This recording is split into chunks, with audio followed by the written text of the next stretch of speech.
د افغانستان د ملي مقاومت جبهې مشر احمد مسعود د اسلامي وحدت ګوند د پخواني مشر عبدالعلي مزاري د وژل کېدو د تلین په مناسبت وویل چې د طالبانو استبدادي عقیده نه ده بدله شوې. دا ډله هڅه کوي چې خپل استبدادي واکمنۍ ته دوام ورکړي او هڅه کوي چې د نوي نسل ترمنځ فتنې او تفرقه رامنځته کړي. په سلامونو مو ورکړی کوم د AFG نیوز چینل درنو لیدونکو. سلام، ستړي مشئ، وخت مو په خیر.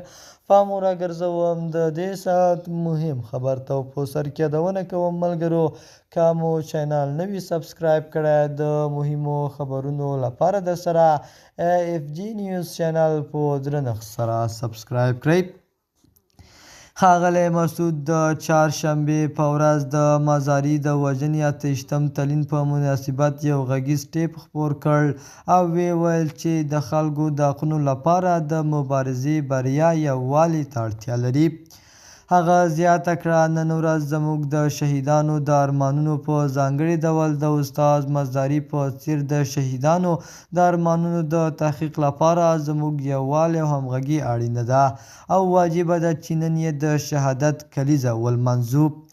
د ملي مقاومت جبهې مشر احمد مسعود مزاري د ظلم په وړاندې د مبارزې غږ وباله او زیاته کړه چې طالبانو هغه د ظالمانه ډلې په توګه له دندې لرې کړ ځکه چې دوی د هغه دوامداره فعالیتونه د دوی لپاره خطرناک ګڼي.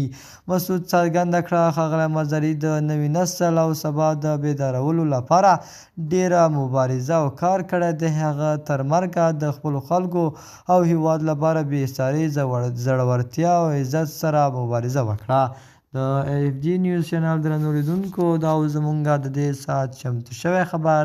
تر بیا ښې چارې، د الله په امان.